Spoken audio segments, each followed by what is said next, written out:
Hi, everyone. We've made a few changes to the organization settings within Clinical Notes AI so that you can share documentation now across different members of the organization so that, for example, if somebody is out and previous treatment plans need to be accessed or notes from other clinicians need to be accessed within the platform, can be by your organization. So within the platform, if you click on your initial at the top right, and you click on My Organization and select your organization, you'll now see different types of settings and options within the platform. So first of all, I'm just going to go into these settings here.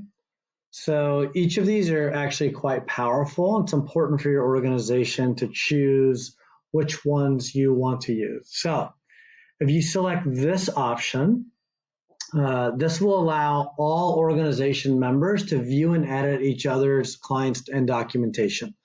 So if one of your clinicians needs to retrieve a treatment plan on a particular client that they're seeing, so for example, if you're doing group sessions, but they also have a separate individual therapist clinician for their mental health, you could access some of those group notes and vice versa. This will allow everybody to share data with one another across your org. This next option where supervisors can update sub-user data. So we've added quite a few functionalities for supervision now.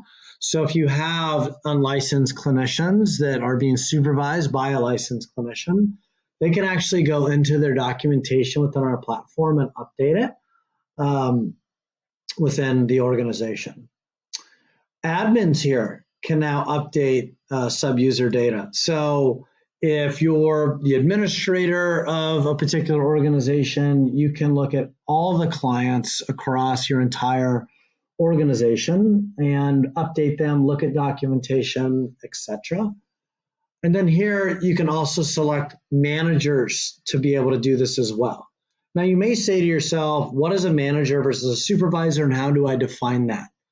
So within the user section in our organization, you can now choose different users to have different roles. So the roles in here are administrator, manager, member, and supervisor, okay? If somebody is a supervisor, you can now add their supervisees to the actual platform, and they can select their supervisee before a supervision session to look at the most recent notes and documentation on clients that they've seen. This manager function can now get into the platform, but they cannot actually capture live sessions or create notes. So it doesn't take up a license. So if you have other managers that aren't necessarily, creating documentation, this will be the function for them. And then a member simply cannot modify other documentation, but they may have visibility to it if they want to build upon that client's documentation there. So hope you like the update, and it empowers your organization to really streamline your documentation process.